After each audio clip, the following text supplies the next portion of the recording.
An Iranian cargo ship believed to be a base for the Parliamentary Islamic Revolutionary Guard Corps (IRCG) and used for spying that was anchored for years in the Red Sea of Yemen had been attacked. Iran's foreign ministry on Wednesday confirmed the attack, saying the MV Savage was hit with an unknown explosion that caused minor damage around 6 a.m. local time. Foreign ministry spokesman Saeed Khatibzadeh said the Savage is not a military vessel formally registered with the International Maritime Organization that acts as Iran's logistic station in the Red Sea, providing anti-piracy services. Fortunately, no fatalities were incurred due to the incident, and technical evaluation on how the incident occurred and its origin are underway, he said. The Savage, which is owned by Iran's national maritime carrier Islamic Republic of Iran Shipping Lines (IRISL), entered the southern end of the Red Sea in late 2016 and has been anchored in international waters near the strategic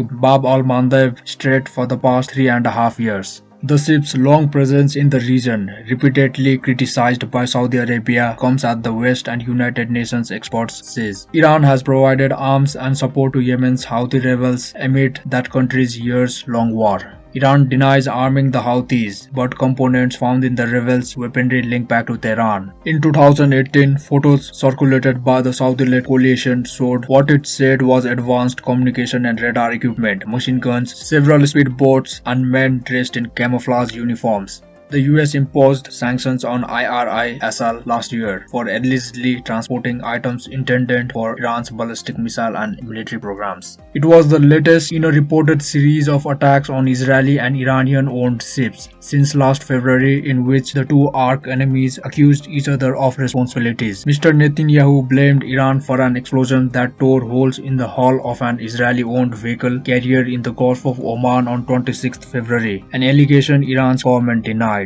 Iranian state media meanwhile reported that Israel was suspected of being behind a blast that caused a fire on an Iranian container ship in the Mediterranean Sea on 10th March, and on 25 March an Israeli cargo ship was hit by a missile in the Arabian Sea in another suspected Iranian attack, Israeli security officials said. The incidents have occurred since US President Joe Biden took office in January with a commitment to rejoin world powers' 2015 nuclear deal with Iran that was abandoned by his predecessor Donald Trump in a move welcomed by Israel if Tehran returns to full completion with the deal. The meeting in Vienna of envoys from Russia, China, Germany, France, Britain, and Iran came as the US was due to start its own indirect talks with Iran. It would be one of the first signs of tangible process in efforts to return both nations to the accord, which restricted Iran's nuclear program in return for relief from US and international sanctions. President Joe Biden has said he wants to return to the landmark accord, but the 6 remaining state parties need to find a way for him to lift the sanctions imposed by his predecessor and for Iran to return to the agreed limits on its nuclear program. Iran has said it will not meet the US face to face until that happens.